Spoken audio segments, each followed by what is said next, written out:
ክርስቶስ ጸጋ ያልሰጠው ሰው የለም። ማንም ሰው እዚህ ውስጥ ያለው ሰው በሙሉ በአጠቃላይ መክሊት አለው። አሁን ዛሬን የምነግራችሁ መክሊታችሁን ነው። መክሊት ማለት አንተ እርሻ ክፍል ነው ምናምን እያልኩ እነግራችኋለሁ ማለት አይደለም። አሁን በእርግጥ አሁን ዛሬ የምነግራችሁን ነገር ከያዛችሁት መክሊታችሁን ታውቁታላችሁ። መንግሥተ ሰማያት ሕገ ወንጌል ተስፋ እግዚእነ ኢየሱስ ክርስቶስ ባሮቹን ጠርቶ ወጥተው ወርደው ያተርፉበት ዘንድ ገንዘቡን የሰጣቸው ሰው ይመስላል። ቦ ለዘወሃቦ 5 መክሊተ 5 መክሊት የሰጠው ሰው አለ። 5 መክሊት ለሰጠው ሰው ገንዘቡ አለው ማለት ነው። ወቦ ለዘወሃቦ ክልኤተ መክሊተ 2 መክሊት የሰጠው ሰው አለ። 2 መክሊት ለሰጠው ሰው ገንዘቡ አለው። ወቦ ዘወሃቦ 1 መክሊተ 1 መክሊት የሰጠውም ሰው አለ። ወለኩሎሙ ለለ አሃዱ በአምጣነ ይክሉ ወሃቦሙ ወነገደ በጊዜሃ ለሁሉም ለእያንዳንዳቸው በሚችሉት መጠን እንደየአቅማቸው እንደየችሎታቸው ገንዘቡን ሰጥቷቸው ሩቅ ሀገር ሄደ ይላል። ወሆረ ዝኩ ዘሐመሰ መካሌ ነሳ ወተገበረ ቦቶን ወረብሃ ካልአተ ሐመሰ መካሌ 5 መክሊት የወሰደው ሰውዬ የተቀበለው ሰውዬ ወጥቶ ወርዶ 5 መክሊት አተረፈ።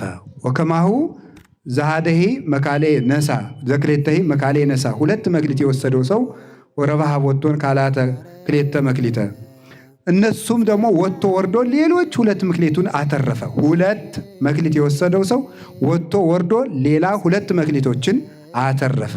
ወዛሐተሰ መክሊተ ነሳ 2 መክሊት የወሰደው ሰው ሐለፈ ወከረ ምድረ ወሃባ ወርቀ እግዚኡ ሄደና መሬቱን ቆፍሮ ጥልቅ አድርጎ ቆፍሮ ሌባ ያታልለኛል፣ ወንበዴ ይቀማኛል፣ አላዋን ነገሥታት ያስጥሉኛል ብሎ የጌታውን ወርቅ ጉድጓዱን ጥልቅ አድርጎ ቆፍሮ ቀበረው። ወምድኅረ ብዙ መዋይል አተወ እግዚኦሙ ለሉ አግብርት ወኀዘ ይትሐሰቦሙ ከብዙ ዘመን በኋላ የእነዚህ አገልጋዮች ጌታ ተመልሶ መጣ፣ ይተሳሰባቸውም ጀመር ይላል። ወመጻ ዘሐመሰ መካሌ ነሳ 5 መክሊት የወሰደው ሰው መጣና እንዲህ አለ። ወአምፃ ካልአተ ሐመሰ መካሌ ሌሎች 5 መክሊቶችን አትርፎ ይዞ መጣና አኮኑ እግዚኦ ሐመሰ መካሌ ወሀብከኒ 5 መክሊት ሰጥተኸኝ አልነበረምን? ወናሁ ሐምስ መካሊ ዘረባይኩ ቦቶን ሌሎች 5 መክሊቶች ያተረፍኳቸው እነሆ አንተ 5 መክሊት ሰጥተኸኝ ነበር፣ እኔ 5 ጨመርኩበት አለ። እዛ ጌታ ምን አለው? ወይቤሎ እግዚኡ ኦ ገብር ኄር ወገብር ምእመን ዲበ ውሁድ ምእመነ ኮንከ ወዲበ ብዙ እሰይመከ አንተ በጎ አገልጋይ በጥቂቱ ታምነሃል እና በብዙህ እሾመሃለሁ። በውስተ ፍስሐሁ ለእግዚእከ ወደ ጌታህ ደስታ ግባ አለው ይላል። ወመጻ ዝኩ ዘክሌተ መካሌ ነሳ 2 መክሊት የወሰደው ሰው መጣ። አኮኑ እግዚኦ ክሌተ መካሌ ወሀብከኒ 2 መክሊት ሰጥተኸኝ አልነበርክምን?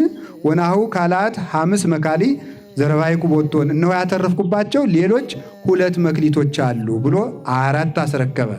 ኦ ገብር ኄር ወገብር ምእመን ዲበ ውሁድ ምእመነ ኮንከ ወዲበ ብዙ እሰይመከ አንተ በጎ ባሪያ በጥቂቱ ታምነሃልና በብዙ እሾመሃለሁ። በውስተ ፍስሐሁ ለእግዚእከ ወደ ጌታህ ደስታ ግባ ይላል። ወመጻ ዝኩ ዘሃደ መክሊተ ነሳ 1 መክሊት የወሰደው ሰውም መጣ ይላል። አምር ከመድሩክ ብእሲ አንተ ተአርር እማበኢ ዘራይከ ታስተጋብ እማበኢ ዘረውከ እኔ አንተ ያልዘራኸውን የምታጭድ ያልበተንከውን የምትሰበስብ ጨካኝ ንጉሥ እንደሆንክ አውቄአለሁ። ፈሪሄ ሆርኩ ወከረይኩ ምድረ ወሃባይኩ መክሊተከ ፈርቼ ነገሥታት አላዋን ነገሥታት ቢነሱብኝ፣ ሌባ ቀጣፊ ቢያታልለኝ፣ ወንበዴ ቢቀማይ ብዬ ፈርቼ ገንዘብህን መሬቱን ጥልቅ አድርጌ ቆፍሬ ቀብሬዋለሁ። ናሁ መክሊትከ 1 መክሊት እችትልህ አለው። ኦ ገብር ሐካይ ወገብር እኩይ አንተ ሰነፍ ክፉ ባሪያ ተአምረኒኖ ከመአነ ድሩክ ብእሲ እኔ ክፉ ሰው እንደሆንኩ ታውቀኛለህን? ዘአርር ማበኢ ዘራይኩ ያልዘራሁትን የማጭድ ዘአስተጋብ ማበ ኢዘረውኩ ያልበተንኩትን የምሰበስብ እንደሆንክ ታውቀኛለህን? እምያግባይከ ወርቄ ውስተ ማዕድየ እንደዚያ ከሆነ ገንዘቤን አትመልስም ነበርን? ማስተገበርክዎ እኔ ወጥተው ወርደው ለሚሰሩ ሰዎች ሰጥቼ ለምን አላስተርፍበትም ነበረ አለ። ንሱ ዘንተ መክሊተ ወሃብዎ ለዘቦቱ 10 መክሊተ።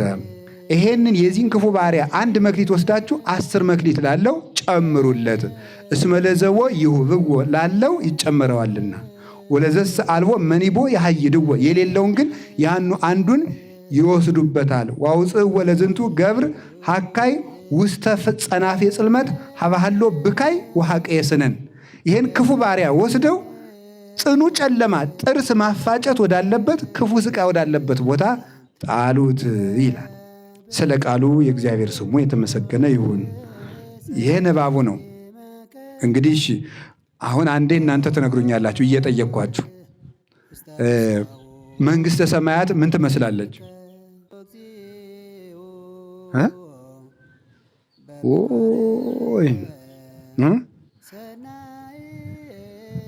ኢሳይያስ ወዶ አይደለም። ይሄ ሕዝብ ደነቆረ ያለ ደንቀወ ዘኒሆሙ ኦራይንቲሆሙ ገዝፋ አልባቢሆሙ ከመይት መየጡ ሀበ እግዚአብሔር ወይሳሃሎሙ።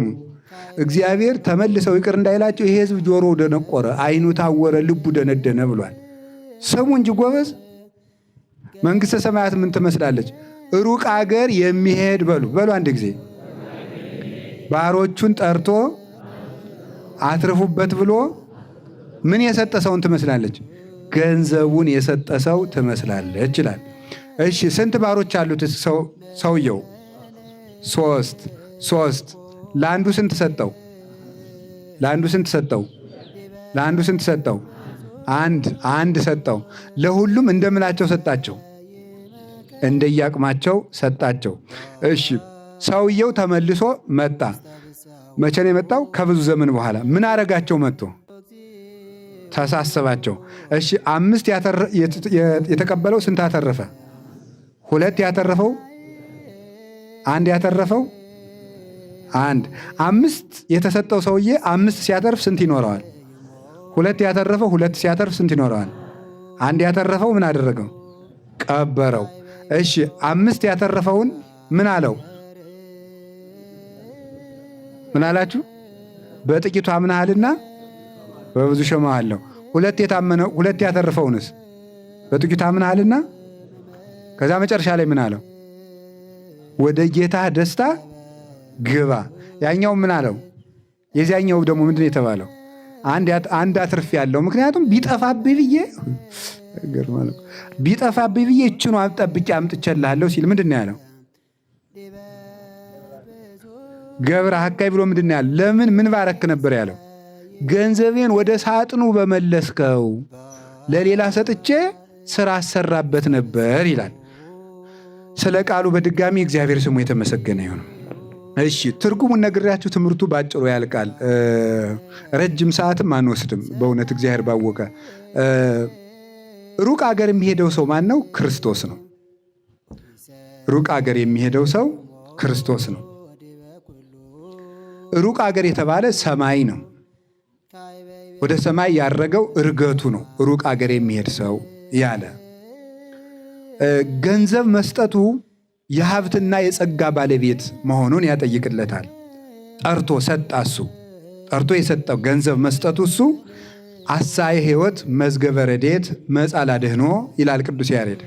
አሳየ ሕይወት ሕይወትን ዋጋ አድርጎ የሚሰጥ መዝገበ ረድኤት ሁሉ ከሱ የሚገኝ እሱ ሰውን ለማዳን መጣ። ክርስቶስ ወሃቤ ሀብታት ነው። ተቀባይ አይደለም፣ ነሳኢ አይደለም፣ ሰጭ ነው።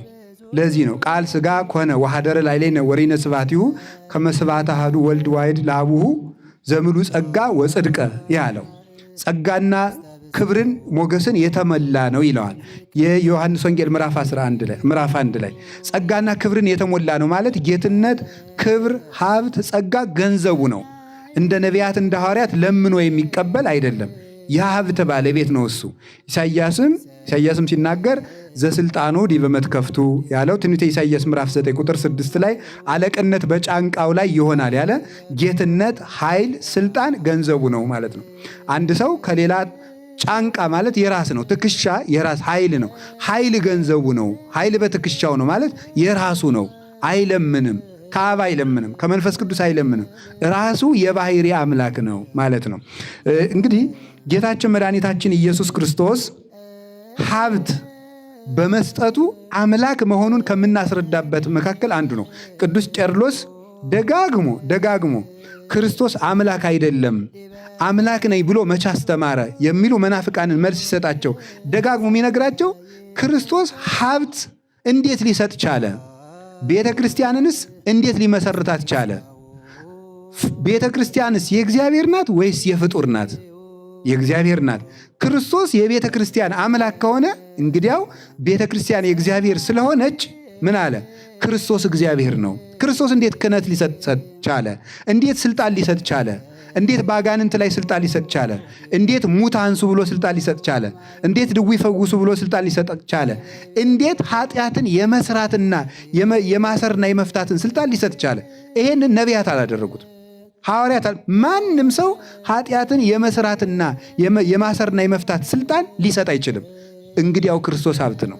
ይኸውላችሁ በእኔ የሚያምኑትን ዛቲ ተአምር ትተልዎሙ ለእለ ያምኑ በስሜ ማርቆስ 16 ላይ በስሜ የሚያምኑትን ይች ምልክት ትከተላቸዋለች አለ። ምን ይላሉ አለ? ድውይ ይፈውሳሉ፣ እሺ፣ ሙት ያነሳሉ፣ አጋንንትን ያወጣሉ፣ ለምጻሙን ያነጻሉ። በማን ስም? በሱ ስም ማለት ነው። በሱ ስም። በፍጡር ስም ተአምራት ማድረግ ፈጽሞ አይቻልም። ፍጡርም ተአምር የማድረግ ሙት የማንሳት ኃጢአት የማስተስረይን ስልጣን ሊሰጥ አይችልም። እና ክርስቶስ ሀብት እንዴት ሊሰጥ ቻለ? እንግዲያውማ ተመልከቱ፣ ሀብት ከእግዚአብሔር የሚገኝ ከሆነ ክርስቶስም ሀብት ሲሰጥ ከተገኘ እንግዲያው ክርስቶስ የሀብት ባለቤት እግዚአብሔር ነው ይላል። እመቦ ዘኃጥአ ለጥበብ ይላል ያዕቆብ። ጥበብን ያጣት ሰው ቢኖር ይሳል እምኀበ እግዚአብሔር አቡኃ ለምሕረት። ተመልከቱ፣ ጥበብን ያጣ ሰው ካለ ሁሉን ከሚሰጥ የምሕረት አባት ከሆነ ከእግዚአብሔር ዘንድ ይለምን ይላል ያዕቆብ ምዕራፍ 1 ቁጥር 17 ላይ ካለ ጥበብን ያጣ ሰው ካለ ሁሉን ከሚሰጥ የምሕረት አባት ከሆነ ከእግዚአብሔር እስመ ኩሉ ሀብት ሰናይ ወኩሉ ፍጹም ዘምላዕሉ ውእቱ። በጎ ሀብት ሁሉ ከሰማይ ነውና ይላል። በጎ ሀብት ሁሉ ከሰማይ ነው። ስለዚህ ጥበብን ያጣ ሰው ፍጡርን ሳይሆን እግዚአብሔር ነው መለመን ያለበት። በጣም መልካም። እንግዲያው ምን አደረገ? አንደኛ ዮሐንስ ምዕራፍ 5 ቁጥር 20 ላይ ስትመለከቱ እንዲህ የሚል ቃል ታገኛላችሁ። ንሕነሰ ነአምር ከመ መጽአ ወልደ እግዚአብሔር ወወሀበነ ልበ ከመ ናእምሮ ለእግዚአብሔር በጽድቅ ዘውእቱ እግዚአብሔር ዘበአማን። ተመልከቱ፣ እኛስ የእግዚአብሔር ልጅ እንደመጣ እግዚአብሔርን እናውቅ ዘንድ ልብን እንደሰጠን እናውቃለን ይላል። እኛስ የእግዚአብሔር ልጅ እንደመጣ እግዚአብሔርን እናውቅ ዘንድ ልብ እንደሰጠን እናውቃለን። አሁን ተመልከቱ፣ መዝሙር 50 ላይ ስታነቡ እንዲህ የሚል ቃል ታገኛላችሁ። ልበ ንጹሐ ፍጥር ሊተ እግዚኦ መንፈሰ ርቱዐ ሐድስ ውስተ ከርሥየ። አቤቱ ንጹሕ ልብ ፍጠርልኝ ይለዋል። ማን ነው እንደዚህ የሚለው? እግዚአብሔርን ነው። ዳዊት ልብ ፍጠርልኝ ያለው እግዚአብሔርን ነው። ዳዊት እግዚአብሔርን ልብ ፈጥርልኝ ካለው ልብ የመስጠት ስልጣን የእግዚአብሔር ስለሆነ ነው። እንደዚያ ከሆነ ክርስቶስ መጣና ልብ ሰጠን አለ። እንግዲያው ክርስቶስ እግዚአብሔር ሰብሰ ይሬኢ ገጸ ወእግዚአብሔር ይፈትን ልበ ወኩልያተ። አንደኛ ሳሙኤል ምዕራፍ 16 ላይ ሰው ፊትን ያያል፣ እግዚአብሔር ግን ልብና ኩላሊትን ይመረምራል ተብሎ ተጽፏል። ሰው ፊትን ያያል፣ እግዚአብሔር ልብና ኩላሊትን ይመረምራል። ልብ በሉ። ሳሙኤል ምን አለ? ልብና ኩላሊትን የመመርመር ስልጣን ያለው እግዚአብሔር ነው አለ። አንድ። ከዚያ ቅዱስ ዳዊት ደግሞ አቤቱ ልብ ፈጠርልኝ አለ። ሁለት። እንግዲህ ልብ የመስጠት ልብ የመፍጠር ስልጣን ያለው እግዚአብሔር ነው። እንደዚያ ከሆነ ክርስቶስ መጥቶ ልብ ከሰጠ ክርስቶስ ልብን የሚመረምረው ያ ቀዳማዊ አምላክ ነው ማለት ነው። ይህንን ለማስረዳት ነው ገንዘብ ሰጥቶ ሄደ ማለት ወሃቤ ሀብታት ነው ማለት ነው። አረገ ውስተ አርያም ፄዊወከ ፄዋ፣ ምርኮን ማርከህ ወደ ሰማይ አረክ ወወሀብከ ጸጋከ ለእጓለ እመሕያው፣ ለሰው ልጆችም ሀብትን ሰጥተህ ወደ ሰማያት ወጣህ አለው። አሁን ዳዊት እንዲህ ብሎ የተናገረለትና መዝሙር 67 ላይ ማቴዎስ ወንጌል ምዕራፍ 25 ላይ ያለው አንድ ነው። ወፀዋ አግርቲሁ ወሀቦሙ ወበከመ ብእሲ ዘይነግድ ሩቅ አገር እንደሚሄድ ሰው አለ። ቅዱስ ዳዊት ደግሞ ምን ብሎ ተገለጠለት? አንተ ደግሞ ምርኮን ማርከ ወጣ። ምንድን ነው የማርከው? ልበ አሕዛብን ማረከ፣ ልበ ሐዋርያትን ማረከ፣ ነፍሳትን ከሲኦል ማረከ፣ ምድርን ካጋንንት ነፃ ወጣ። ወሀብከ ጸጋከ ለጓለ እመሕያው ለቤተ ክርስቲያን ለሐዋርያት ሀብትን ሰጥተህ አረግህ አለው ቅዱስ ዳዊት። አላችሁ እንዴ? እግዚአብሔር ከሁላችሁም ጋር ይሁን። ያ የሰው ልጅ ስልጣን የሰጠው ሩቅ አገር የሄደው እርሱ ክርስቶስ ነው። እንግዲህ ክርስቶስ ሀብትን ሰጠ። ክርስቶስ አምላክ ነኝ ብሎ የተናገረበት አንድ መጽሐፍ አንቱ ይላሉ። ይህ ሀብት ሲሰጥ ሀብት የመስጠት የማን ነው? ሕይወት የመስጠት ምን ማለት ነው? ክርስቶስ ስለ ራሱ የተናገረ በቃሉና በተግባር ነው። በቃሉ እኔ የአብ ቃል ነኝ፣ የአብ ልጅ ነኝ፣ ከአብ ጋር ቅድምና የነበረኝ ነኝ፣ አብርሃም ሳይወለድ የነበርኩ ነኝ፣ ትንሣኤና ሕይወት ነኝ፣ እንዲህ ብሎ ይናገራል። በተግባር ደግሞ ሙታንን በቃሉ ይቀሰቅሳቸዋል። በቃሉ ከመዚህ የእግዚአብሔር እያለ እንደ ነቢያት ሳይሆን ራሱ ሕግ ሲሰራ እግዚአብሔር እንዲህ ብሏችኋል ብሎ እንደ ሙሴ ሳይሆን ምን እያለ አንሰ እብለክሙ እኔ ግን እላችኋለሁ እያለ እንደ ባለስልጣን እንደ ጌትነቱ የሚያስተምር የባሕርይ አምላክ ነው እሱ። አሁን ሀብት በመስጠት አምላክነቱን ገለጠ። ይሄ ሰጥቶት የሄደው ለቤተክርስቲያን ሰጥቷት የሄደ ሀብት ነው። 5 መክሊት የሰጠው አለ፣ 2 መክሊት የሰጠው አለ፣ 1 መክሊት የሰጠው አለ። ለሁሉም እንደ አቅሙ ሰጠው። አንድ ቃል ልንገራችሁ፣ ለሁሉም እንደምኑ ሰጠው? እንደ አቅሙ ሰጠው የሚለው ምንድን ነው የሚያስደንቀው? የእግዚአብሔር ቸርነት ምን ያህል እንደሆነ እንድታውቁ ነው። ክርስቶስ ለመንግሥተ ሰማያት መስጠትና ሲኦል ለመስደድ ለፍርድ በመጣ ጊዜ ሰውን የሚጠይቀው በሌለው ነገር ሳይሆን ባለው ነገር ነው ብለው ይተረጉማሉ ሊቃውንት። በምኑ ነው የሚጠይቀው? ባለው ነገር። ባለህ ነገር ምን ሰራህበት ነው። በሌላ አትጠየቅበትም። የያዝካት ነገር ግን ጫማ ሰፊ ከሆንክ በጫማ ሰፊነትህ ይጠይቃል ክርስቶስ ማለት። የባጃጅ ሹፌር ከሆንክ በባጃጅ ሹፌርነት ይጠይቃል። ፖሊስ ከሆንክ በፖሊስነት ይጠይቃል። በሌለህ ነገር አይ ቄስ ብትሆን ኑሮ፣ መነኩሴ ብትሆን ኑሮ፣ ባሕታዊ ብትሆን ኑሮ፣ ዋሻ ብትቀመጥ ኑሮ አይጠይቅም። የተቀመጥክባት ቦታ እሷ መክሊትህ ናት ነው።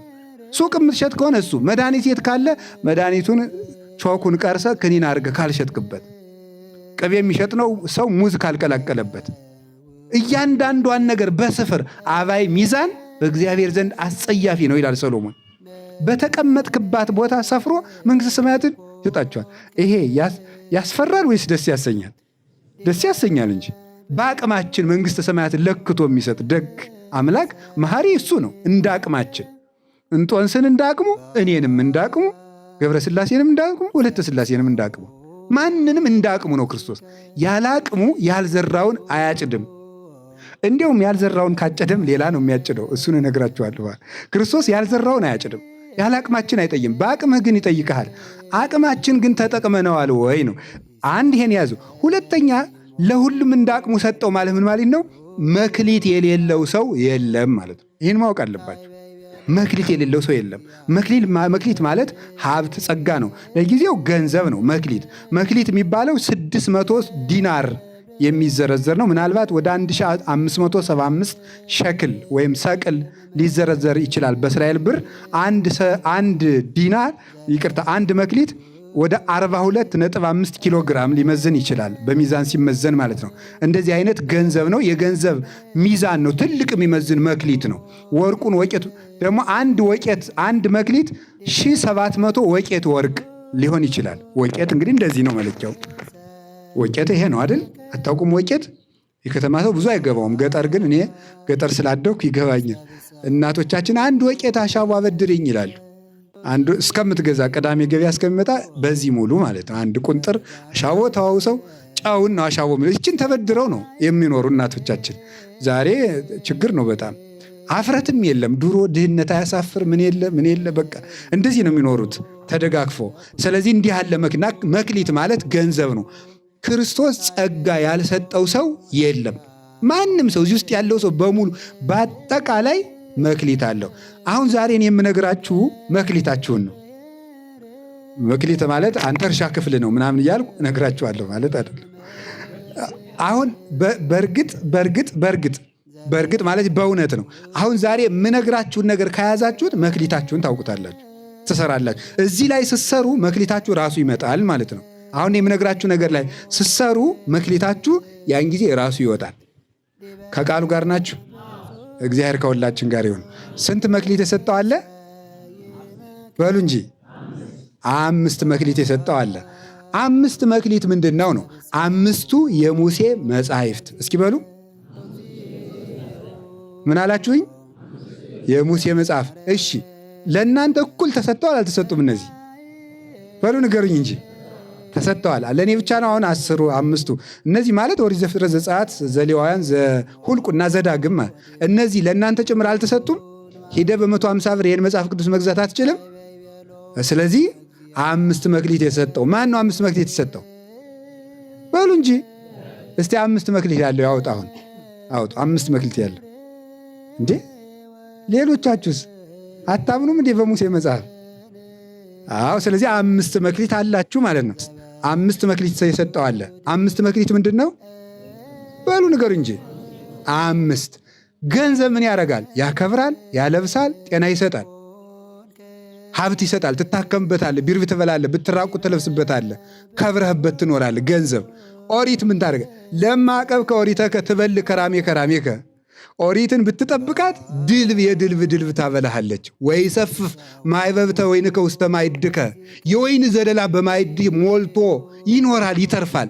ወትርየይ እስከ ነሳልስ ወራብ ትውልድ ውሉደ ውሉድከ እስከ 3 እስከ 4 ትውልድ ድረስ ዕድሜ ጨምራለህ፣ የልጅ ልጅ ዘመን ታያለህ ይላል። ስለዚህ ኦሪት ገንዘብ መክሊት ገንዘብ ከሆነ መጽሐፍ ቅዱስ ገንዘብ ነው። ሀብት ይሰጣችኋል፣ ጤና ይሰጣችኋል፣ አይምሮ ይሰጣችኋል። እናንተ ግን ገንዘብ ሲባል ሄደ በኤቲኤም የምታወጣው የተቆጠረ 10 ብር ነው የሚመስላችሁ። ይሄ ገንዘብ ነው። 5 የተቀበለው ሰውዬ ስንት አተረፈ? በሞቴ በሉ ንገሩኝ እንጂ 5 አተረፈ። 10ሩ ቃላትን ያዘ ማለት ነው። 10 ይሆናል አይደለም? ይሄ 5ቱ ሕገጋት ውስጥ 10ሩ ቃላትን አትርፎ የሰራ ማለት ነው። ይሄ ሰው ገንዘብ አለው።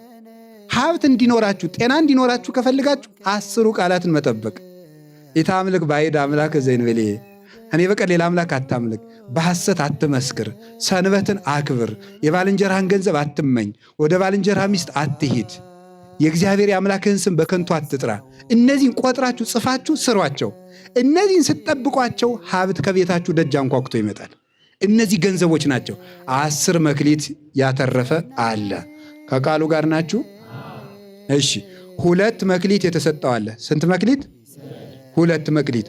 እነዚህ 2 መክሊቶች ምንና ምን ናቸው ስትሉ ፍቅረ ቢጽና ፍቅረ እግዚአብሔር ይባላሉ። እግዚአብሔርን መውደድና በሉ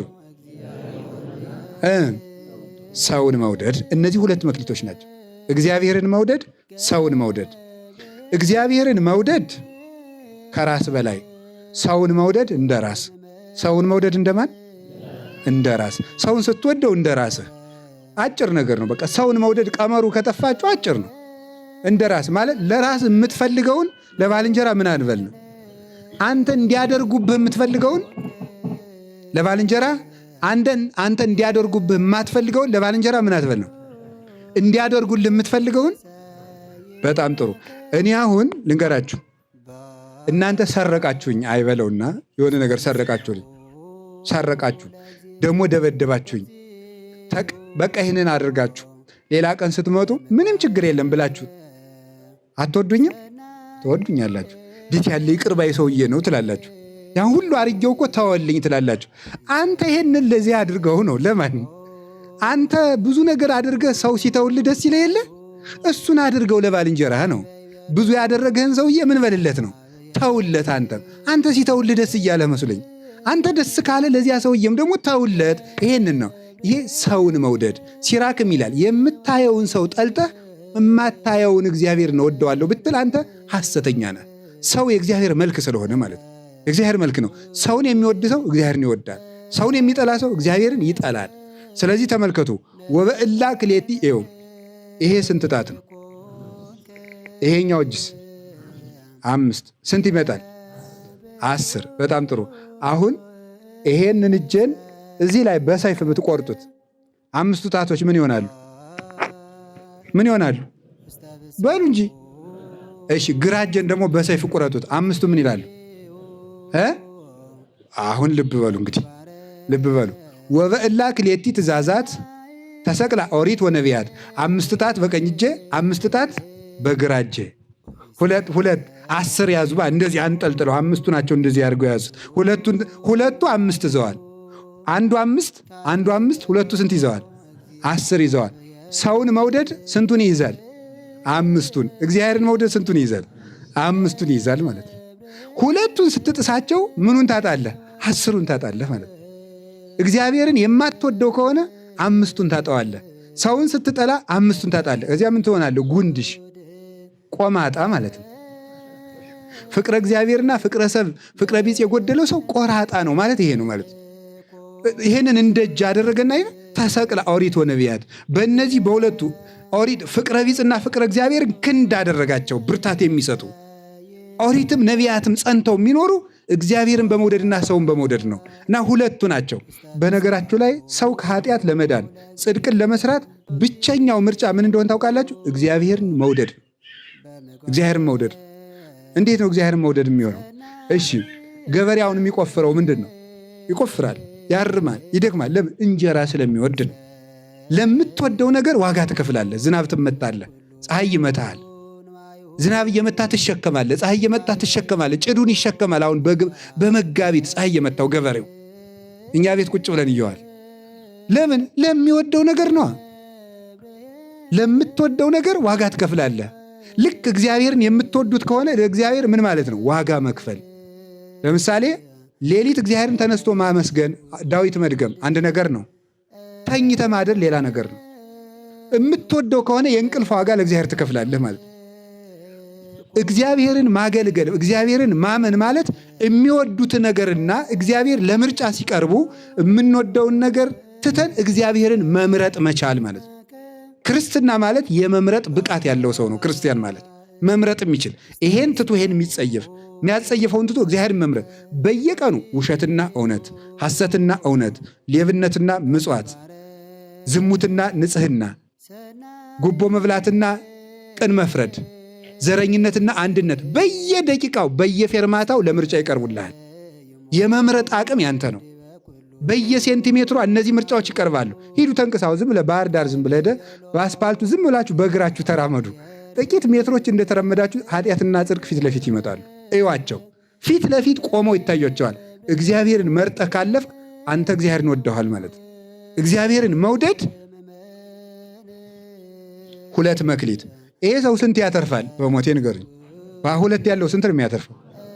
አቤት 5 እንዳትሩ ወደ ጣቱ ሄዳችሁ 2 መክሊት ያለው ሰውዬ ስንት ነው ያተረፈ? ከዛ ስንት ይኖረዋል? ሰውን የሚወድና እግዚአብሔርን የሚወድ ሰው 4ቱን ወንጌልን ይይዛል ማለት ነው። ሰውን የሚወድ ሰውና እግዚአብሔርን የሚወድ ሰው 4ቱን ወንጌሎች ፈጸማቸው ማለት ነው። በቃ ሌላ ምንም የለው። ይህን ስትይዝ ወንጌልን ፈጸምካት ማለት ነው። ሌላ ምንም የለው። እኔ ይገርማል እኮ ጌታ ግን ያለ የዮሐንስ ወንጌል ምዕራፍ 13 ቁጥር 34 ላይ እንዲህ ብሏል። ወበዝንቱ የአምረክሙ ሰብ ከማርዳእየ አንትሙ እምከመ ተፋቀርክሙ በበይናቲክሙ። እርስ በርሳችሁ ከተዋደዳችሁ ያን ጊዜ ሰዎች የኔ ደቀ መዛሙርት መሆናችሁን በዚህ ያውቃሉ አለ። እርስ በርሳ በቃ የክርስቶስ ደቀ መዝሙር የመሆን ዋናው ምልክት እርስ በርስ መወደድ፣ የክርስቶስ የመሆን ምልክት። ወፍጻሜሁሰ ለኩሉ ሕግ ወማይልቅቱሰ ለኩሉ ሕግ ተፋቅሮ በልብ ንጹሕ። የሕግ ሁሉ ፍጻሜ አንደኛ ጢሞቴዎስ ምዕራፍ 1 ላይ የሕግ ሁሉ ፍጻሜ በንጹሕ ልብ መዋደድ ነው ይላል። የሕግ ሁሉ ፍጻሜ ከኦሪት ዘፍጥረት ምዕራፍ 1 ቁጥር 1 እስከ ራዕየ ዮሐንስ ምዕራፍ 22 መጨረሻ ድረስ የሕግ መጨረሻው በንጹሕ ልብ መዋደድ ነው። ተዋደን መክሊት እንድናተርፍ እግዚአብሔር ይርዳን። እግዚአብሔር ይርዳን። ይኸውላችሁ ለምሳሌ እንገራችሁ። ተርቤ አላበላችሁኝም፣ ያዙ እስኪ በሉ እናንተም። ብጠማ አላጠጣችሁኝም፣ እንግዳ ሁኜ ብመጣ አልተቀበላችሁኝም፣ ብታሰር አላስፈታችሁኝም፣ ብራቆት አላለበሳችሁኝም። እነዚህ ሁሉ የምን ጥያቄዎች ናቸው? የፍቅር ጥያቄዎች ናቸው። የፍቅር ጥያቄዎች ናቸው እነዚህ ሁሉ ማለት ነው። ክርስቶስ ሲመጣ የሚጠይቀን የምንም ጥያቄ አይደለም፣ የፍቅር ጥያቄ ነው። ለምን? ብራብ አላበላችሁኝም። ለማን? ለዚያ ወንድምህ። መቼ ተርበህ? ማይዜ ርህበከ ርኢናከ ወያብላይናከ። መቼ ርቦህ ነው? መቼ ነው ያላበላንህ አሉት። ዘይገበርክሙ ለሃዱ እምሉ ንዑሳን ሊተ ይገበርክሙ። ወይም ለደጋጎቹ ደግሞ ዘገበርክሙ ለአሐዱ እምሉ ንዑሳን ሊተገበርክሙ፣ ከታናናሾቹ ለአንዱ ያደረጋችሁት ለእኔ ያደረጋችሁልኝ አለ። ልብ በሉ፣ እግዚአብሔር ክርስቶስን ሰዎችን መውደድ ክርስቶስን መውደድ ነው። ለሰው ማብላት ክርስቶስን ማብላት ነው። ለሰው ማልበስ ክርስቶስን ማልበስ ነው። እና መቼ ይርበርደዋል ክርስቶስ? ክርስቶስ መቼ ይርበዋል? እሱ የሕይወት እንጀራ አይደል እንዴ? ቢራብስ እኮ አንድ ጊዜ ነው፣ እሱም ለእኛ ቤዛነት ነው። ክርስቶስ መቼ ይታሰራል? አንድ ቀን ታሰረ፣ እሱም እኛን ነፃ ለማድረግ ነው። ሰውን ማስፈታት እግዚአብሔርን ማስፈታት ነው። ሰውን ታሞ መጠየቅ እግዚአብሔርን መጠየቅ ነው። ይሄንን ነው ጌታ የነገረን። ከቃሉ ጋር ናችሁ? እግዚአብሔር ከሁላችን ጋር ይሁን። እሺ፣ ከቃሉ ጋር ናችሁ? አንድ መክሊት የተሰጠው ምንድን ነው? አንድ መክሊት የተሰጠው በበጎ ነው የምንወስደው ይህን ሁሉ ማለት ነው። አንድ መክሊት የተሰጠው ሰው መሆን ነው። እስኪ ሰው መሆን በሉ ንገሩኝ እንጂ። ሰውነት አንድ መክሊት ነው። ያንን ያጠፋው ማለት ያንን ባጠፋበት ያጠፋው ነው። መጥፊያውን በኋላ ነግራችኋለሁ። ሁለተኛ ትርጓሜ 5 መክሊት የሰጠው አለ።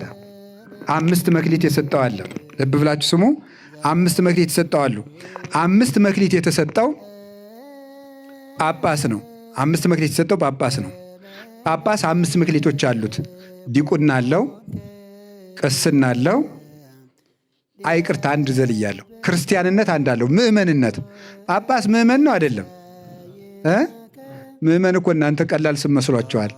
ምእመን እኮ የእግዚአብሔር ስም ነው። ምእመን እግዚአብሔር በሁሉ ቃሉ፣ እግዚአብሔር በቃሉ ሁሉ የታመነ ነው። ምእመን የእግዚአብሔር ስም ነው። ቀላል ስም እንዳይመስላችሁ። ምእመንነት አለው። ክርስቲያናዊነት አንድ። ከዛ ምን አለው? ዲቁና አለው 2። ቅስና አለው 3። ጵጵስና አለው 4። ሊቀ ጵጵስና 5። የሊቀ ጳጳስ ጸጋው 5 ነው። 5 መክሊቶች አሉት ማለት ነው። 5 ማትረፍ ማለት በጵጵስና ወርዶ ወጥቶ አስተምሮ ሌላ ጳጳስ የተካ ወይም እሱኑ ሙሉ የሰራበት ሰው ማለት ነው። ሙሉ የሰራበት ሰው እንደተሰጠው እንግዲህ ጳጳሱ ሰው በዚህ ዘመን ለምን ጳጳስ መሆን እንደሚያጓጓ በጣም ነው የሚያስደንቀው። ተመልከት፣ ክርስቲያን ስትሆን የምትጠየቅ በምን ብቻ ነው? በክርስቲያንነት ብቻ፣ በምዕመን ብቻ ነው የምትጠየቀው። አሁን ምን ጨምርበት? ከክርስትናው ላይ ዲቁና ጨምርበት። በስንት ነገር ልትጠየቅ ነው? በ2። እሱ ቅስና ጨምርበት። በስንት ነገር ትጠይቃለህ? ጵጵስና ጨምርበት። በስንት ትጠይቃለህ? ሊቀ ጵጵስና ጨምርበት። በስንት ትጠይቃለህ? በ5 ማለት። ስለዚህ ይሄኛው 5 ያተረፈ ማለት ምን ማለት ነው? የሕዝብነት ስራ የሰራ በዚህም ያተረፈ፣ የዲቁና ትርፍ ያለው፣ የቅስና ትርፍ ያለው፣ ከዛ የጵጵስና ትርፍ ያለው፣ የሊቀ ጳጳስነት ትርፍ ያለው ፓትርያርኩ። እንግዲህ ይሄ ለዚህ ነው አባ መቃርዮስ የሚባል አባት ጳጳስ ሆኖ እናቴ ጳጳስ ሆንኩ እኮ ሲላት ሙተ ተገንዘ ባይህ ይሻለኝ ነበር አለችው። ለምን ሲላት ድሮ የምትጠየቅ በራስህ ኃጢአት ብቻ ነበር፣ አሁን ግን በሕዝብ ሁሉ ትጠየቃለህ ብላ ነበር የነበረችው ማለት ነው። ይሄ ሁሉ ጸጋ። 2 መክሊት ያለው ማን ነው? 2 መክሊት ያለው ማን ነው? ቄስ ነው። ምንና ምን አለችው? 2 መክሊት፣ ማስተማርና ማቁረብ። እስኪ በሉ አቤት። እሺ የጳጳሳቱንም ልጨምርላችሁ። አንድ ዙሪያ አስተረጉምላችኋል። እዚያው ላይ ጨርሼ ውልድ። የጳጳሱ ሳይመ ዲያቆን፣ ሳይመ ቀሲስ፣ ሳይመ ጳጳስ፣ ማስተማር፣ ማቁረብ 5 ጸጋ አላቸው ማለት ዲያቆን መሾም፣ ቀሲስ መሾም፣ ጳጳስ መሾም። ጳጳሳትን የሚሾሟቸው እነማን ናቸው? ጳጳሳት እጃቸውን ጭነው ተሰብስበው፣ አንድ ጳጳስ መሾም አይችልም። ብዙ ጳጳሳት ከሌሉ እጃቸውን ተሰብስበው ጭነው ይሾሙታል። ስለዚህ ዲያቆን መሾም 1 መክሊት፣ ቄስ መሾም 2 መክሊት፣ ጳጳስ መሾም 3 መክሊት፣ ማስተማር 4ኛ መክሊት፣ ማቁረብ 5ኛ መክሊት። ይሄ የጳጳሳት ነው። አንድ ጳጳስ ይህን ሁሉ ዞ ነው የሚንቀሳቀሰው። ለጳጳሳት ክብር እንዲኖራችሁ ነው። 5 መክሊት ዞ የሚዞር ነው። አሁን እኔ ብመጣ ቢያንስ 2 ይዤ እመጣለሁ። እሱንም በአግባቡ ከያዝኩት ነው። ጳጳስ ግን 5 ይዞ ነው የሚመጣና ጳጳስ ስታዩ እንደ ቀላል አትዩት። አሁን አውሮፕላን አዲስ አበባ ኤርፖርት እያየው ነበር። እንደ ሰው ተሰልፈው ወረፋ ሲጠብቁ እኔ አካላቴን የሚያልቀው ቢያሳልፋቸው ምን አለ ቢሳፈሩ፣ ቅድሚያ ቢሰጣቸው። ክብር መስጠት አለባቸው። 5 ፍሬ ይዞ ነው እኮ ከቤታችሁ የሚመጣ። ሲንቀሳቀሱ መስቀል እንዲያድርገው ሲባርኩ ኦ እግዚኦ አድኅን ሕዝበከ ወባርክ ርስተከ ሲሉ በ5 ጸጋ ነው የሚባርኩኝ። ለእነዚህ ክብር አይገባቸውም? ይገባቸዋል። ይሄን እንድታውቁ ነው። ዝም ብለህ በየኢንተርኔቱ አንተ ኮሜንት እያደረገህ የምሰድበው አይደለም ጵጵስና። እውነቴን ነው። ይሄ ጳጳስ ሌቦች ምናምን የሚያይ የለም። ያ ተቀምጠህ በ5 ብር ዳታ እሷ 5 መክሊት ያለውን ሰውዬ ስትሳደብ ትውላለህ። በጣም የሚያሳዝን ነገር ነው። እኔ ከልቤ ነው። በዚህ ዘመን በጣም የሚያሳዝነኝ ነገር የቤተ ክርስቲያን ማዕረግ መውረዱ ነው። መንግስት ቢያወርደው መናፍቃን ቢያወርዱት ይደንቃል። እኛ አውረደ ነው አላቀድምን። አባቶቻችን እያቃለል ሰድበን ለሰዳቢ የምንሰጣቸው እኛው ነን። ክብር እንስጣቸው። ሁሉንም ነገር አውቀን እንጠቀምበት። አናቅለው ማለት ነው። 2 መክሊት ያለው ምንድን ነው? ቄስ። የቄስ መክሊቱ 2 ነው። 1 ምን ማድረግ? ማስተማር። 2 ምን መክሊት አለው? ማቁረብ አለው። 2 መክሊቶች አሉት። ያስተምራል፣ ያቆርባል። እማያስተምር ንስሐ አባት ካላችሁ የንስሐ አባት ስብሰባው ላይ ተሰብስባችሁ ወይ ይልቀቁን ወይ ያስተምሩ በሏቸው። ቀልድ የለም። እየመጣ ዝም ብሎ ዛሬ አቦ ነው ነገ ተክለ ሃይማኖት ነው እያለ ዝክር ሊባርክ አይደለም። ይሄ የተሰጠው ሊያስተምር ነው። ወንጌል የማያስተምር ንስሐ አባት በቃ መልቀቅ ነው ያለበት፣ ህዝቡን ማስተማር አለበት። እናንተም በቃ ሲያስተምራችሁ ጆሮአችሁን አትከቁ፣ ተማሩ። ችግር የለም የሚላችሁ ቃል ችግር የለም የሚል አባት አይደለም። የወር አበባ ሁኜ ነበር እንዲሁ ልገባ እንዲሁ በቃ ቅርብ ግቢ ዝም ብለሽ ችግር የለም እንዳይከፋት ማለት ነው። ምክንያቱም ሌላ ጊዜ ወይ በግ ገዝታ ወስዳለታለች ወይ ካባ ገዝታለታለች። ስለዚህ የእሷን ኃጢአት ቀለል ያደርግላታል ማለት ነው። ማስተማር ንስሐ አባት መምህር ነው፣ ያስተምራል። እንዲያውም አንድ ንስሐ አባት 12 ልጆችን ብቻ ነው መያዝ የሚችለው እንደ ሕጉ 12ቱን ይዞ 12ቱን ሌት ተቀን ስራው እሱ ነው። ልጆቹን ሕፃናትን ማሰየ ብሎታል። ጠቦቶችን ጭምር የንስሐ ልጆቹን ሕፃናቱ ጭምር ተማረ አልተማረ ብሎ የማስተማር ግዴታ አለበት። በአንጻሩ ሙሉ የዓመት ወጩን የሚሽሩለት እነማን ናቸው? ንስሐ ልጆቹ ናቸው። አሁን ያን የሚያደርግ ስለሌለ ቄሱን መተዳደሪያ ሲያጣ ቢዚ ይሆናል። ለራሱ ሲል አልገኝም ይላል። ከዚያ ምን ይላል ደግሞ ህዝቡ?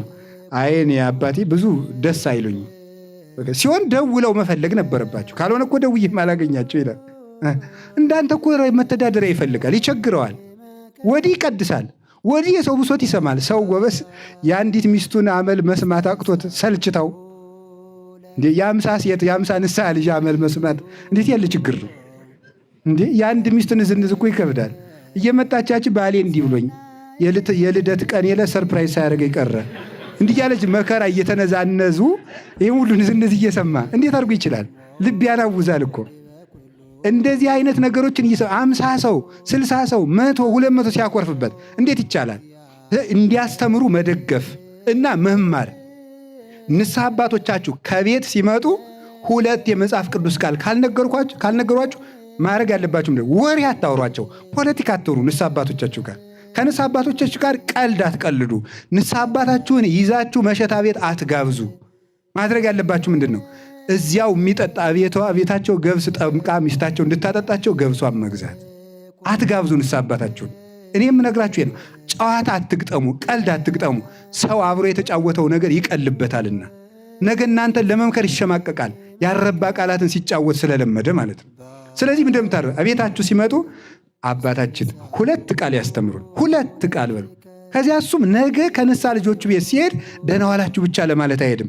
2 ቃላትን የክርስቶስን ቃል የክርስቶስን ወንጌል የክርስቶስን ቃል ይዞ የማይመጣ ንስሐ አባት የሚጠቅመን ነገር የለውም። ማስተማር እንደገና ምንድን ነው? ማቁረብ በሉ እንጂ በሉ ጨምሩ። ማቁረብ በጣም ጥሩ። አንድ ዶክተር አለ። ያ ዶክተር አንድ ዶክተር ሄዳችሁና ኃጢአታችሁ ማን ነው ይቅርታ በሽታችሁን ነገሩት። ይቆርጠኛል ይፈልጠኛል አልከው ሄደ። ከዚያ ሰምታችኋል ነገራችሁት። አዛ ሰውየው እንዲህ ያለ በሽታዎች በጣም ብዙ አምጭ አላቸው። ባክቴሪያ አለ፣ በቫይረስ የሚመጡ አሉ። ንጽህናን ባለመጠበቅ ባክቴሪያዎች ጥገኛ ሆነው በምግብ መመረዝ የሚመጣ አለ። ለምሳሌ በዛ ገብረት ቴታነስ ለምሳሌ በሱ ይመጣል ምናምን ብሎት ደግሞ በዚህ ፍላይ በርድስ በሚባል በወባ ትንኝም ተነክሰ ልትታመም ትችላለህ ብሎ ስለ በሽታ ያልሆነ ትምህርት ወይም ደግሞ ወይ አናቶሚ ወይም ደግሞ ፊዚዮሎጂ አስተምሮ ሰደደ። ትድናለህ? አድንም ትድናላችሁ? እና ምን ሲሰጣችሁ ነው የምትድኑት? መድኃኒት ማለት ነው። ስለ ጤና በመማር ጤና ማግኘት አይቻልም። በእርግጥ ወንጌል ከዚህ በላይ ናት። አስተምሮ ብቻ መድኃኒት ካልሰጣቸው አይድኑም። መድኃኒቱ ማን ነው? የክርስቶስ ሥጋና ደም ነው። ቅዱስ ሥጋውን ክቡር ደሙን የማይሰጥ ሐኪም ማለት ካህን ማለት መድኃኒት ሳይሰጥ ሕክምና አውርቶ የሚሰድ ሐኪም ማለት ነው። ወይም በጎችን እየጠበቀ ሳር የማያበላ ውሃ የማያጠጣ እረኛ ማለት ነው። ከዛ ግን ምን ያደርግልሃል? ሐኪሙ ግን ምን ያደርጋል? መጀመሪያ እንዲህ ያደርጋል። ሐኪሙ ያበጠ ካለ ይልጠዋል። እያስለቀሰ ነው የሚልጥህ። ይልጠዋል ያበጠ፣ ምክንያቱም መድኃኒት አይቀበልማ። ያንን ልጦ የቆሸሸውን ቆዳ አስወግዶ ባክቴሪያዎችን አጥቦ በአልኮል ከዚያ በኋላ መድኃኒት ይቀበላል። ትድናለህ። ሊያድነኝ ነው ብለህ ስላሰብክ እየቆረጠህ ትችለዋለህ። በቢላዋ እንዲያል ቁርጥ እያደረገህ ትችለዋለህ። ለምን? ሊያድን ነዋ። ቅዱስ ጎርጎርዮስ ዘኑስስ እንዲህ ይላል፣ ኢናስ ተአጽብ ትእዛዞ ወተግሳጾ ለካህን እስመ አቃቤ ሥራይ መፈውሰ ነፍሱ ውእቱ ይላል ሃይማኖተ አበው ምዕራፍ 36 ላይ ሲናገር፣ የካህኑን ትእዛዝ ቸል አንበል አናቃለውም፣ እሱ ነፍስን የሚፈውስ ሐኪም ነውና ይላል። የነፍስ ሐኪም ነው። የካህኑን ትእዛዝ አታቃል።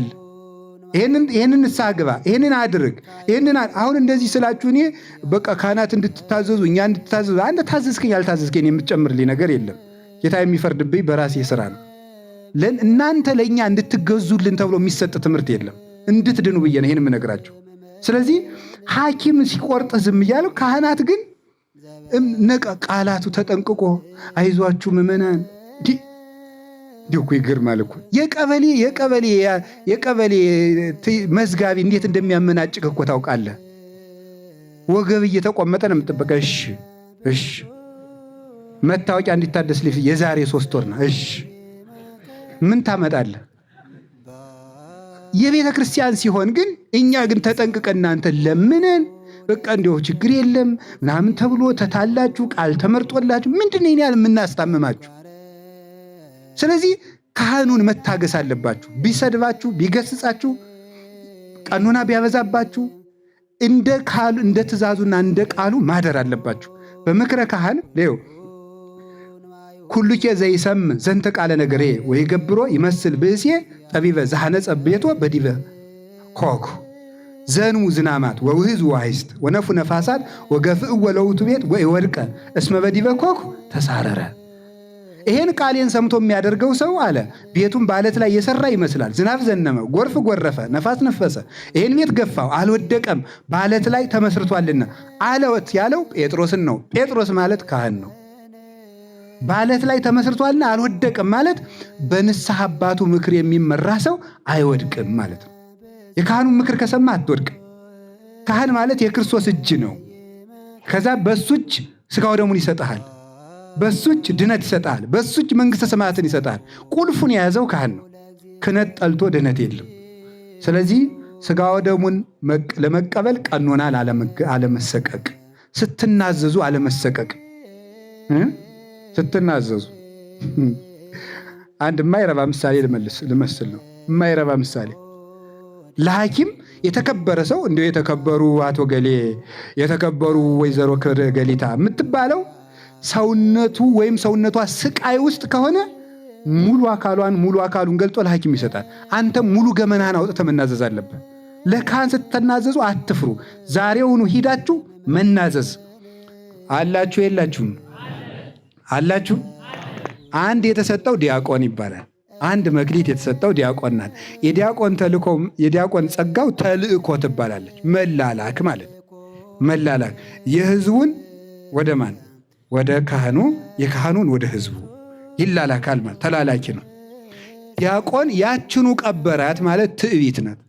ያችኑ አንዲቱን ደግሞ በቃ ዲያቆንም መቅደስ እስግምዝገባ አቤት ትሕትን ነው ሲንቀጠቀጥ አብሮ ከቀደሰ ቄስ አምባው ስማ እሱን አምጣው እንደዚህ ነው የሚል ማለት ቀድሶ ኋላ እሱም ቀዳሽ ሁላቸውም ቀዳሽ ናቸው ማለት እኩል ነው የሚሆነው። እና ያችኑ ቀበራት ማለት ዲቁናውን አንድ ነበረችው በትዕቢት ምዕመናንን ማመናጨቅ። ጸበል ስጠኝማ ዲያቆን ዝም በያች አጣቷ ላይ ያለውን 3 የወርቅ ቀለበት ከሆነ አመጣለሁታል ይቆይ ይላቸዋል ማለት ነው። ይሄ እንዲህ የሚያደርግ ከሆነ እሷን በገንዘብ ፍቅር በትዕቢት ዲቁናውን ያበላሸ ሰው ነው። እግዚአብሔር ከዚህ ሁሉ ይሰውረን። ከቃሉ ጋር ናችሁ? ሌላ 5 መክሊት የተሰጠው ሁላችንም በሉ፣ ሁላችንም በሉ። አቤት 5 መክሊት ማለት 5 ሕዋሳት በሉ። 5 ማን ማን ናቸው? ዓይንሽ፣ ጆሮ፣ ሌላ አፍንጫ፣ ሌላ አፍ፣ ሌላስ እጅ። እነዚህ ምን ይባላሉ? 5 መክሊቶች ናቸው። አሁን መክሊት የለኝ የምትሉ እንግዲህ ይሄ ሁሉ እያላችሁ ነው ማለት። ይሄ ሁሉ እያለ ነው መክሊት የለ። እኔ እኮ ጸጋዬን አውቀው ጌታ ይወ ጸጋ ዓይንህ ነው፣ ጸጋ ጆሮህ ነው፣ ጸጋ አፍህ ነው፣ ጸጋ እጅህ ነው። በዚህ ከሰራህ መክሊት አለ። በዓይንህ ታነባለህ ወይ ነው ወይስ ፌስቡክ ላይ አፍጥጥር የምታድር? ዓይንህ ላይ እኮ አሁን በዓይናችሁ ዓመት ዝም ብላችሁ እንዲሁ ድሃ ሁኑ። አንድ ሊቀ ጳጳስ አንዱን ልጅ እንዲሁ ምን ሆነ ነው የማትማልጃ? እርቦኝ ስደነቆር ምን እየበላህ ደነቆር ካሉት ይባላል። እውነቴን እኮ ነው። መቼስ ለድንቁርናህም በልተህ ነው የምታደር አይደለም እንዴ? ስደነቆር ምን እየበላህ ደነቆርክ? እና አሁን አንድ ሰው ስራ አይኖረው፣ መተዳደሪያ አይኖረው፣ ቅጥር አይኖረው፣ ዓመት ቁጭ ብሎ ዝም ብሎ መጽሐፍ ቢያነብ እርግጠኛ ነኝ ሀብታም ይሆናል። ዝም ብሎ መጽሐፍ ቢያነብ ማለት ዓይንህ ብቻ ይበቃሃል ማለት። ቁጭ ብለህ ላይብረሪ 1 ዓመት መጽሐፍ አንብ። እነዚያ መጽሐፍት ገንዘብ እንዴት እንደምታገኝ ይነግረዋል። ስለዚህ ዓይናችን ብቻ በቂ ነበር፣ አልሰራንበትም። ጆሮ በቂ ነው። ዝም ብለህ ሂድ ተማር። ገንዘብ የለም፣ ቅጥር የለም። ዲግሪ ከተመረቅ 5 ዓመት ነው። በጆሮ ስራ ሂድና ተማር። ዝም ብለህ አትወዝን። አይ ተምሬ ነበር እያልክ አስፋልት ስታለፍ አትዋል። ተማር። ትምህርት ቤት ወይ ቄስ ትምህርት ቤትም ስማ። ትምህርት ቤቶችን ተማሩ። ወግ ስትሰሙ ጆሮአችሁን አታበላሹት፣ አፍክን አታበላሽ። ዝም ብለት አንብብበት። እጅን ስራ አላችሁ ዘመዶች። እግዚአብሔር ከሁላችን ጋር ይሁን። ስንት መክሊት? 5 መክሊት። 5 መክሊት። 5ቱ ደግሞ ሌሎቹ ምንድን ናቸው ነው? 5 ያተረፉት 5ቱ አንደኛው ሴንስ ይባላል። ሴንስ ታውቃላችሁ አይደል? ስሜት ማለት ነው። ሴንስ። ሁለተኛው ፐርሰፕሽን ይባላል። ሶስተኛው ኦፒኒየን ይባላል። አራተኛው ኢንተሌክት ይባላል። 5ኛው ሪዝን ይባላል። እነዚህ 5ቱ ናቸው። ተርጉሟቸው እንግዲህ እንግሊዘኛ ለእናንተ ችግር የለውም ማለት ነው። ይሄንን የተናገረው ሊቅ ዮሐንስ ዘደማስቆ ይባላል። 5 መክሊት 5 የውስጥ አለ ማለት ነው። ሴንስ ስሜት ነው። ፐርሴፕሽን መረዳት ነው። ኦፒኒየን አስተያየት ነው። ኢንተሌክት እውቀት ነው። ሪዝን ምክንያት ነው። እነዚህ ምክንያታዊ ሁን፣ በእውቀት ተመራበት። ምልከታ ይውላችሁ ሰው ሐሳብ የሚስተው ምን ሲመራው ነው? ሴንስ ፐርሴፕሽን እና ኦፒኒየን ሲመሩት ሰውየው የተሳሳተ ይሆናል። እነዚህ እንዲሳሳቱ የሚጠብቀው እንዳይሳሳቱ የሚጠብቀው ሪዝን እና ኢንተሌክት ናቸው። ሁለቱ ምክንያታዊ ከሆነና እውቀታዊ ከሆነ ስሜት ሰውየውን አያጠፋውም። በምክንያት የሚያስብ በእውቀት የሚያስብ ከሆነ ስሜት አያጠፋውም። ስሜት እንዳያጠፋው በደንብ ስሙ። በሞቴ 5ቱ የስሜት ሕዋሳት ለሴንስና ለፐርሰፕሽን ምን የሚሰጡ ናቸው? ግብአት። ለምሳሌ ወጥ ይሸታሃል። ምን ታደርጋለህ? ሴንስ ይሰጥሃል። የመብል ፍላጎት ያድርብሃል ማለት ሽታው ነው። ስለዚህ 5ቱን ትጠብቃለህ። 5ቱን ስትጠብቃቸው ከውስጥ የሚሰማ ስሜት ይስተካከላል ማለት ነው። አላችሁ። እነዚህ ሕዋሳተ ውስጥና ሕዋሳተ አፋ ይባላሉ። 5 የተሰጠው 5 አተረፈ ማለት መክሊቱን 5ቱን የውጩን ሕዋሱን ጠበቀ፣ 5ቱን ደግሞ የውስጡን አተረፈ። ይሄ ሰው ምን ይባላል? ሙሉ ሰው በሉ። ሙሉ ሰው በሉ። ኧረ በሉ። እሺ ሪዝነብል በሉ። ኢንተሌክቹዋል በሉ። አዋቂ ሰው መሆንና ምክንያታዊ ሰው መሆን። አዋቂ ሰውና ምክንያታዊ ሰው እንድትሆኑ ደግሞ እነዚህ 5ቱ ግብአቶች በዓይንህ የምታየው፣ በጆሮህ የምትሰማው፣ በጣትህ የምትዳስሰው፣ በአፍህ የምትናገረው በውስጥ ሪዝኔብል እንድትሆንና እንዳትሆን ይወስንሃል ነው። ስለዚህ የምትሰማውንና የምታየውን ነገር አስተካክል ነው። የምታየውንና የምትሰማውን ካስተካከልክ የምታስበውም የተስተካከለ ይሆናል። የምታስተካከል ለብ በሉ ደግሞ የምታስበው ከተስተካከለ የምትሰራው ይስተካከላል። ከውስጥ ወደ ውጭ፣ ከውስጥ ወደ ውጭ ነው ኑሯችን። ከውጭ የምታየው ውስጥህን ያረክሳል። ውስጥ ሲረክስ በእጅህ ደግሞ የረከሰ ነገር መልሰህ ትሰራለህ። ይሄ ምንድን ነበር? የጨረቃ ኦርቢት አለ አይደል? ምህዋሯ እንደዚህ እየዞርን ነው የምንኖረው። በውጭ ያሉት ሕዋሳት ለውስጥ የረከሰ ነገር ያቀብሉታል።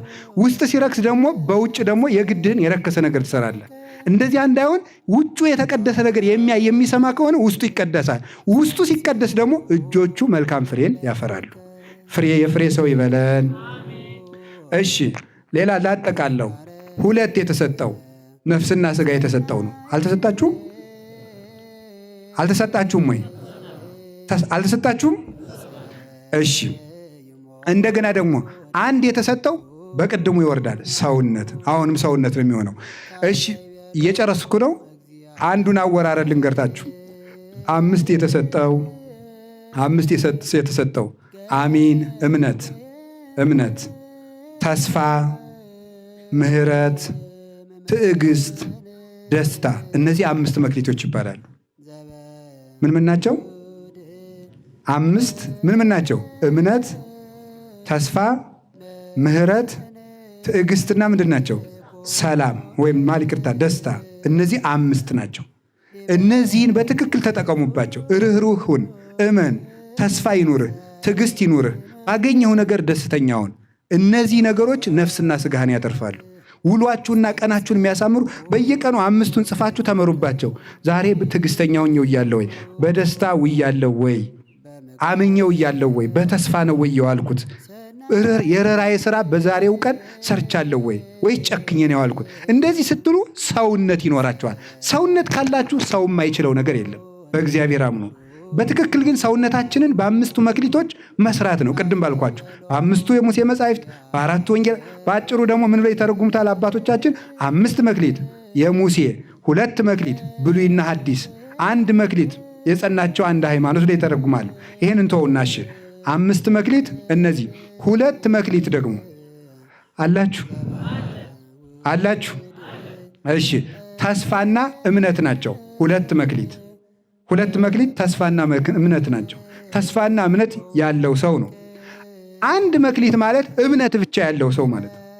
እምነት ብቻ ያለችው ሌሎቹ የሌሉት ያችኑ መቅበር ማለት ያችኑ በምድራዊ ፍላጎት የቀበረ ሰው ማለት ነው።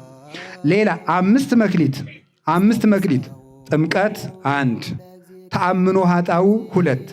መጠመቅ ወይም ስትጠመቅ ክርስቲያን የሆንክበት። ተአምኖ ኃጣው ማለት ኃጢአትን ማመን ማለት ነው። ከዊነ ሰማዕትነት 3፣ ምንኩስና 4። ከቃሉ ጋር ናችሁ? ምንድን ነው ያልኳችሁ? ጥምቀት 1፣ እሺ። ተአምኖ ኃጣው 2፣ እሺ። ሰማዕትነት 3፣ እሺ። ምንኩስና 4፣ ባሕታዊነት 5። ከነዚህ በአንዱ መሰማራት ማለት ነው። 2 ያለው ደግሞ ወይም እነዚህን ሙሉውን የያዙ አሉ እና አቡነ ተክለ ሃይማኖት የተባሉት 5ቱም ያላቸው 2 ያላቸው ደግሞ እነማን ናቸው? ልጅነትና ተአምኖ ኃጣው ማለት ነው። ወይም ጥምቀትና ኃጢአትን ማመን ንስሐ ማለት ነው። 2 ያላቸው በደንብ ስሙ። ይሄ እናንተን ያጠቃልላል። 1 ያላቸው የተባለው ደግሞ ጥምቀት ብቻ ያለው ግን ንስሐ አይገባም፣ ስራ አይሰራም። እሱኑ የቀበረ ማለት ያችኑ እምነቱን ደግሞ በምድራዊነት፣ በኃጢአት፣ በሹመት፣ በገንዘብ ፍቅር፣ በዝሙት፣ በርኩሰት ይችኑ የቀበራት ሰው ያበላሻት ሰው ማለት ነው። ይሄ ምን ይባላል? 1 ያለው ይባላል። ከቃሉ ጋር ናችሁ? 5 መክሊት ያለው ቅድም እንዳልኩት 5ቱ ሕዋሳት ያዙ። 2 መክሊት ያለው ተግባርና ሐሳብ 2 መክሊት ይባላል። ተግባርና ሐሳብ።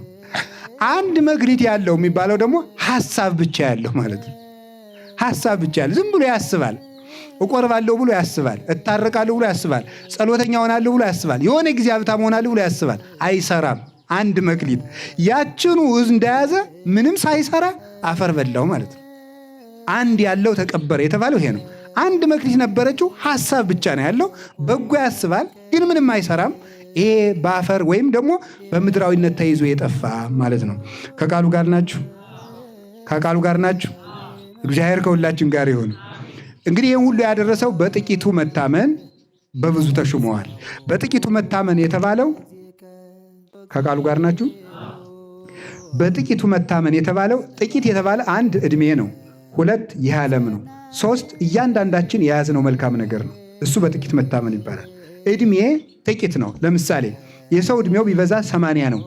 በ70 ዓመትህ ታምናሃልና በዘላለም ዕድሜ እሾምሃለሁ ማለት ነው። ጥቂት የተባለች የሰው ዕድሜ 70 ዓመት ከዛም ከበዛ 80 ነው። በ70 ዓመት ዕድሜ ስለታመንክ እኔ ደግሞ በዘላለም ሕይወት እሾምሃለሁ። ዘላለም ማለት የማይቆጠር ዓመት የሌለው ስፍር የሌለው ማለት ነው። ሁለተኛ ይህ ዓለም ጠባብ ነው፣ አስጨናቂ ነው። ልመጹት ብትል ጠባብ ነው። ልጽደቅ ብትል ጠባብ ነው። ንጹሕ ልሁን ብትል ጠባብ ነው። ልትጋ ብትል እንቅልፍ ይፈትናል። ሁሉ ነገር በትዳር ብታመጣ ነገር ሀብት ማጣት ይፈትናል። ቢመነኩሱ ዝሙት፣ ሌላው ነገር ፈተና አለ። በዚህ አስጨናቂ ጠባብ ዓለም ታምናሃልና በሰፊ ዓለም እሾምሃለሁ ነው። ሁለተኛው መንግሥተ ሰማያት ሰፊ ዕረፍት ናት። ይህ ዓለም ግን በአውንተ ጠባብ አንቀጽ ተብሏል። በጠበበው ደጅ ግቡ ተብሏል። ጠባብ ለምንድን ይሄን ዓለም ጠባብ አንቀጽ ያለው? አንድ ወንጌል ናት። ሁለተኛ በዚህ ዓለም እየኖሩ እግዚአብሔር ማምለክ በራሱ ጠባብ አንቀጽ ነው። ዓለም አስጨናቂ ናትና ለመልካሞች ሰፊ ቦታ አትሰጣቸውም፣ ለክፎች ነው የምትመቸው እሷ። ስለዚህ ይሄን ነው በጥቂቱ መታመን የተባለው። ሶስተኛ ባለች ትንሽ ነገር ከታመንክ እግዚአብሔር ብዙ ጸጋ ይሰጥሃል ነው። ባለች ትንሽ ነገር አንድ ሁለት ሐሳብ ላንሳላችሁ። አላችሁ? ለምሳሌ ልንገራችሁ። ያላችሁበት የሥራ ድርሻ ላይ ዝም ብላችሁ ታመኑበት። ከታመናችሁ እግዚአብሔር ከዚህ አንስቶ ለትልቅ ያመጣችኋል። አሁን ሁሉም ሰው እኔ ለምሳሌ ሹፌር ነኝ፣ ግን እንዴት ነው መክሊቴን ማወቅ የምችለው ይላል። ሹፌርነት ላይ ዝም ብለህ ተግተህ ስራ። እግዚአብሔር ከዚያ በኋላ ወደምትፈልገው ትልቅ ነገር ከዚያው እንዴት እንደሚያነስህ ያውቃል። እያነበብክ እየተማርክ ያለህበት ቦታ ላይ ታመን ነው። ላንሳላችሁ ምሳሌ። እሺ ዳዊት ምን ይጠብቅ ነበር? በሉ እንጂ በግ ሲመጣ ምን ያደርጋል? ተግቶ ነው የሚጠብቀው። አንበሳ ሲመጣ በቡጥ እያለ አንድ በግ ላለማስበላት አንበሳ ጋር ትግል የሚገጥም ሰው ነው። ኦሆ የአንድ በግ ነፍስ አሳዝኖት እንደዚህ ዱላ የሚገጥም ከሆነማ እስራኤልን ጠብቅ ብለውማ እንዴት አድርጎ ይጠብቃል? አድርግና ምን አለው እግዚአብሔር? የእስራኤል ንጉሥ አደረገው። በግ ጥበቃን ካከበርካት ለንጉሥነት ይሾምሃል እግዚአብሔር። ልብ በሉ። ሁለተኛ ሙሴ ምንድን ነበር? ምን ይጠብቅ ነበር? በሉ ንገር እንጂ። በግ በምድረ በዳ ኦሪት ዘጸአት ምዕራፍ 3 ላይ ተመልከቱ። በግ እየጠበቀ ለዚያውም በስደት ሀገር የአማቱን በግ ነው የሚጠብቅ። ወይኔ የአብርሃም ዘር የይስሐቅ ዘር የያዕቆብ ዘር በግ ጠባቂ ሁኜ ልቅር ይሁን፣ እሱም ይቅር። በማደጎ የፈርዖን የልጅ ልጅ ነው። ቤተ መንግሥት እቀማጠል የነበረ ሰው እዚህ በግ ስጠብቅ መዋል በምድያም አላለም። በጎቹን ተግቶ ሲጠብቅ እግዚአብሔር በነበልባል ተገለጠለት። ያለችህን ስራ ካከበርካት እግዚአብሔር ከዚህ በኋላ ምን አደረገው? አንተ ለምድያም ለዮቶር በጎች ከታመንክማ 600,000 እስራኤልን ብሰጥማ በእርግጥ ትጠብቃቸዋለህ ብሎ እግዚአብሔር አምኖ በ600,000 ሕዝብ ላይ ሾመው። እነዚያንም ታምኖ ዘወጣ። እግዚአብሔር እንኳን እንዲሁ ይገርማል እኮ እንኳን ሙሴ ሊያጠፋቸው እግዚአብሔር እስራኤልን ላጥፋ እያለ ራሱ ባለቤቱ እነሱን ካመታጠፋ እኔን አጥፋኝ እያለ የሚጸልይ በጎ እረኛ ሆነ። ለዚህ ክብር አበቃው። ከቃሉ ጋር ናችሁ? ከቃሉ ጋር ናችሁ? እስቲ ጴጥሮስን እዩት። ቅዱስ ጴጥሮስ ምን ነበር ስራው? አቤት አሳ አጥማጅ ነው። ምንድን ያደረገው? አሳ ነበር። በቀን ይችን አሳ ያውም ሲለፋ ውሎ የማያገኝ አንድ አሳ ሲጠብቅ ነበር የሚለው ጌታ። ምንድን ከዚህ በኋላ አንተ በ55 ዓመቱ እኮ ነው እግዚአብሔር ያሳያችሁ። በ55 ዓመቱ አሳ እያጠመድኩ ብሎ አላማረረም። አሳዋን ያጠምዳል። ዝም ስራው ናት። ስራችሁን አክብሩት። አሳውን ሲያጠምድ ጌታ መጥቶ ምን አለው? አሳ ከዚህ በኋላ አሳ ሳይሆን ሰው የምታጠምድ አደርግሃለሁ አለው። ከዚህ በኋላ ምን አደረገው? የሐዋርያት አለቃ አድርጎ ሾው። በጥቂቱ መታመን ማለት ቅዱስ ጎርጎርዮስ ገባሬ መንክራት እንደሚተረጉም በጥቂቱ የታየም በብዙ ይሾማል ማለት በምእመንነት ከታመንክ ዲቁና ይጨመርልሃል። በዲቁና ከታመንክ ቅስና ይጨምርልሃል። ቅስናን ካቀበርከው ጵጵስና ይጨመርልሃል ይላል። መጀመሪያ የያዝካትን ምን አሁን ዲያቆኑ በዲቁናው ሳያፈራበት ቅስና በቁምስናው ያላፈራ መነኩሴ እባካችሁ ጳጳስ አድርጉኝ በዚያኛው መቼ አፍርተህበት ሳትታመን በዚያ ገና መቼ አመን። ይህን ነው እግዚአብሔር የሚያስተምረን። አንድ ታሪክ ልናገርና ትምህርቴን ጠቅልለው።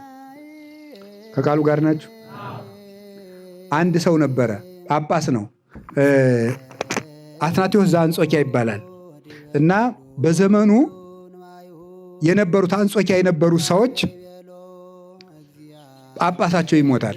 ጳጳሳቸው ሲሞት የእስክንድሪያው ፓትርያርክ መጥቶ እስኪሾምላቸው ድረስ እነሱ በዚህ ቀን እመጣለሁ ብሎ ቀጥሮ ዘገየባቸው። ሲዘገይባቸው ኧረ እሱን ስንጠብቅ ብለው ዝም ብሎ ምዕመናን ተሰበሰቡና ጳጳስ አድርገናል አሉት። ዝም ብለው አንዱን አትናቴዎስን ማለት ዝም ብለው ያኛው እስኪመጣ ምን አጠባበቅ ራሳችን ማንሾመው በገንዛ ሀገራችን።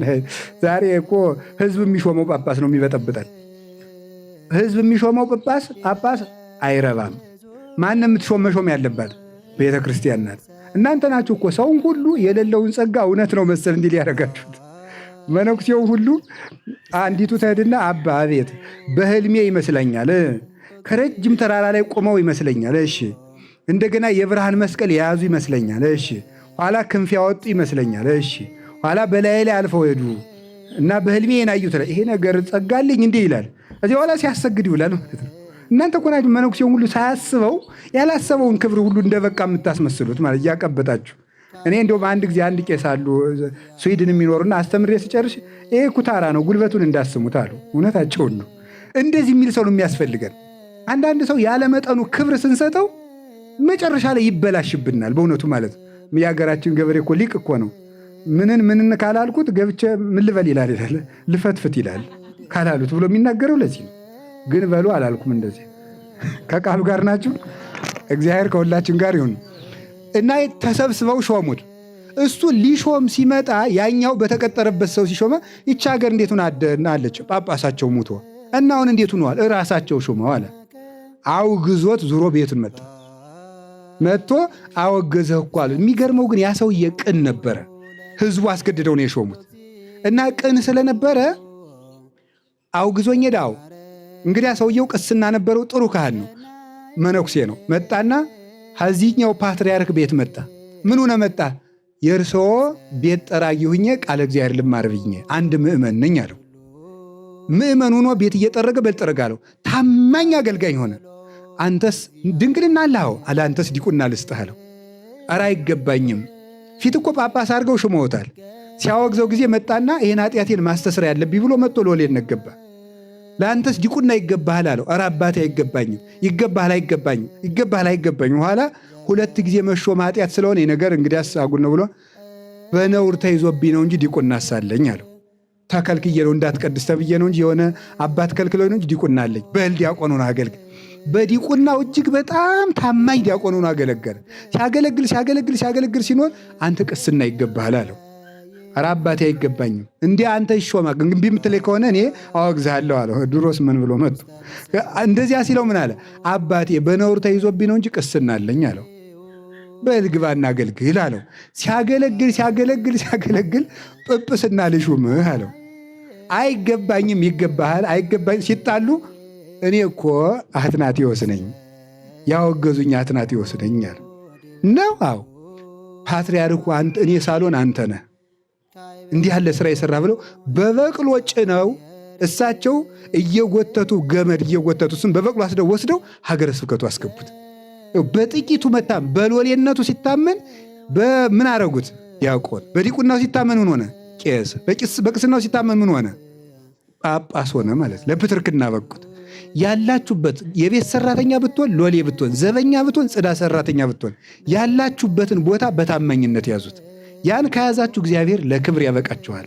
እንደውም ምን ሊቃውንት ሲተረጉሙት ጥቂት መከራ የለመደን ሰው እግዚአብሔር ብዙ መከራ ይጨምርለታል ብለው የተረጉሙ ሊቃውንት አሉ። ማለት ምን ማለት ነው? ጥቂት መከራ እንዲሁ ዝም ብለህ ውጋት እየመታ እዚህ ላይ ድስቅ እያደረገ ዳዊት የምትደግም ከሆነ ጦር እየተመታ የምችለው ምን ይሰጣል? ሰማዕትነት ይሰጣል። ጥቂት መከራ የማችል ከሆነ ለብዙ መከራ አይሰጥም። ብዙ መከራ ከሌለ ደግሞ ብዙ ጸጋ የለም። ይሄን ነው እግዚአብሔር ሊያስተምረን የፈለግና ወገኖቼ የሌላችሁን እየተመኛችሁ ዘመናችሁ ከሚያልቅ ባላችሁ ነገር ታምናችሁ ተገኙ። ባለን ነገር ታምነን ለትልቅ ጸጋ እንበቃ ዘንድ የመድኃኔዓለም ቅዱስ ፈቃዱ ይሁንልን። ያስተማረን ቅዱስ እግዚአብሔር ክብር ምስጋና ይግባው። በልጁ በመድኃኒታችን በኢየሱስ ክርስቶስ የናኛትን መንግሥተ ሰማያትን እንዲያድለን ቅዱስ ፈቃዱ ይሁን። ለአብ ለወልድ መንፈስ ቅዱስ ክብር ምስጋና ይግባው። ይቆየን።